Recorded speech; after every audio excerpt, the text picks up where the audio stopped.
Sitting on a hilltop ridge, Cumbernauld has the dubious reputation of being nominated by its residents for demolition in a TV show. But the town is not an isolated problem. North Lanarkshire Council identified the need to explore a sustainable future development plan for the whole area. In June 2005, members of Gaia International, European architects from Scotland, Norway, Sweden, the Netherlands, Finland, Germany and England, who specialise in urban design and construction, met with local authority planners for a 3-day summit. They were to investigate housing issues, transportation, local identity, building techniques and zoning and open space policies. After a briefing session, the first day was spent on a whistle-stop tour of the area. We're basically equidistant between Glasgow and Edinburgh. The total area of North Lanarkshire is about 75 square kilometres, approximately 26% of which is in urban area. As the group travelled around, they saw at first hand the changing face of North Lanarkshire, the spread of urban development and some of the older centres of population. First stop was Airdrie, and it was there that opinions were being formed and questions asked. Was there anything actually there physically that defined the crossroads? Because the buildings were set back. This city centre is quite a traditional and old one, but then this urban sprawl, it can be quite problematic. But it's really difficult to get structured this area.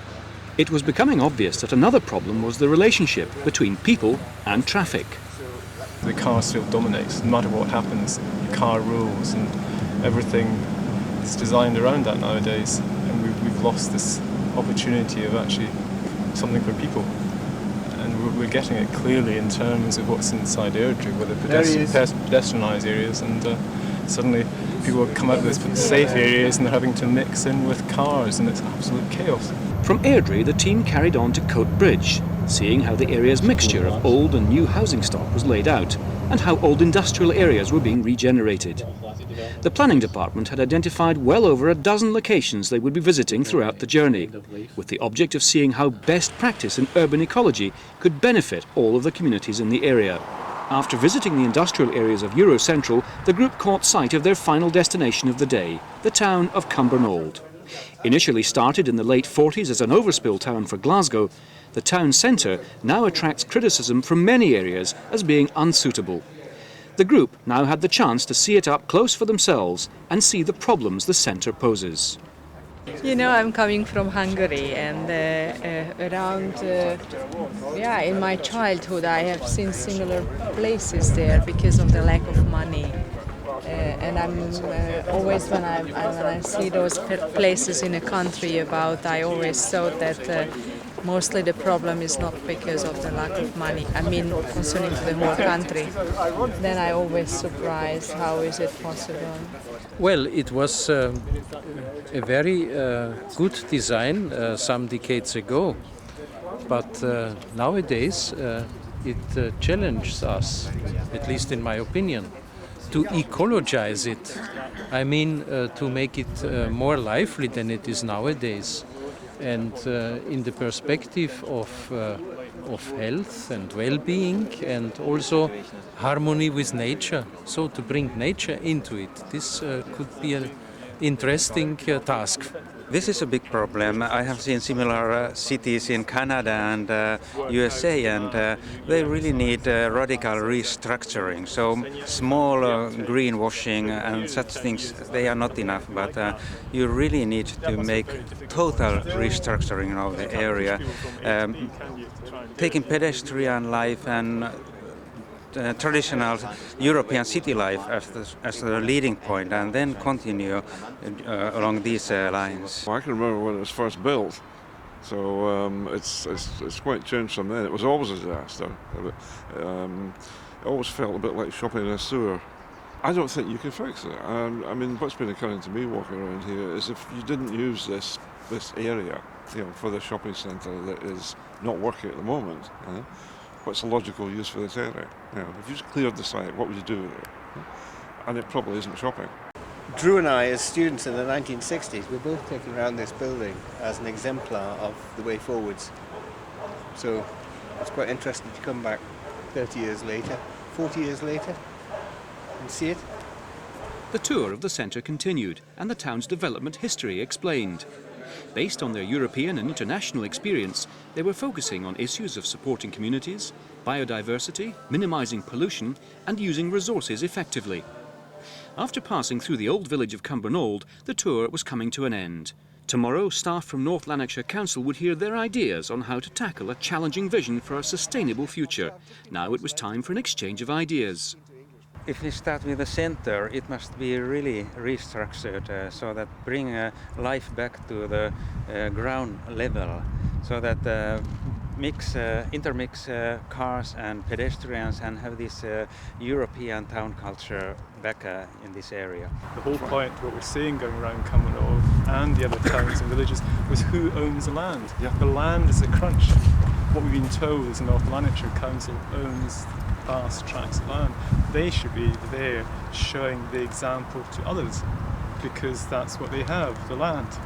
It's a beautiful area, it's got lots of opportunities, but it's one of these areas which is just becoming fragmented and things are just happening, and they're likely to go on doing that unless somebody really gets it together. So I think it's really a work of making a vision. It's got to be a really strong one and a really long-term thing, and then somebody's got to get hold of it and think of it in a really long-term sense. What they've got, what they're dealing with, is stuff that was foisted on the community in the 60s. And they genuinely are looking for something which is 21st century, completely different context, sustainability, people, getting rid of the car, and looking for a vision which is really their own. Obviously, the way it has turned out now, it's a complete disaster. Yeah? I mean, the interesting question for me would be if you could find a way of removing that altogether, rather than trying to make it work, because it's a huge trap at the moment. Everybody's trying to make it work. The landowners are trying to make it work. The council's trying to make it work, and it probably can't work. I think we have to rethink about how such a city should function, also socially and in relation to the natural resources. The following day, members of North Lanarkshire's planning department were given a series of presentations from Gaia's architects and planners, demonstrating examples of best practice sustainable design projects that they'd worked on across Europe. They then divided into 3 groups, each with 2 of the Gaia team on board to guide them through possible strategies to create healthy, vibrant communities and good quality, affordable, sustainable housing. To do this, they worked in turn on themes started by a previous group: a planning framework, neighbourhood scale and building scale. One of the issues that was to be quickly addressed by all groups was transport and how to change a townscape from car-dominant to person-dominant. In the case of plans for the future of Cumbernauld, most arrived at a radical solution for the town centre. What, when and in which size to demolish? Because why not to demolish the whole? Yeah. If there is something which you could use, it's most sustainable to use it, but to ecologize it, so to say. One sustainable method we could use would be to demolish and then crush the concrete on site and reuse it, because this is what's happening on there.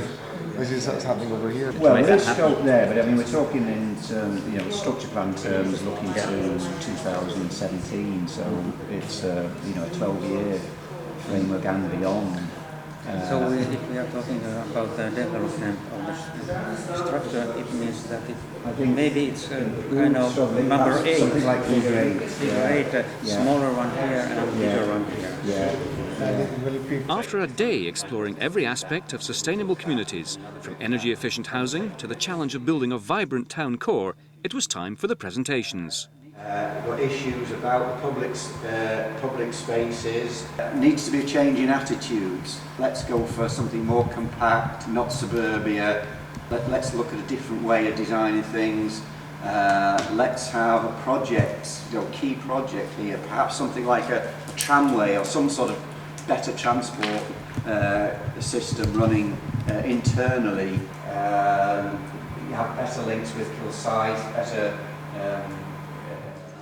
As each group delivered their workshop ideas for a new and sustainable North Lanarkshire, Gaia's team judged their effectiveness and distilled the strategy down to core values, addressing current issues such as disaffected communities, hard landscape or monoculture, pollution, waste and consequent ill health.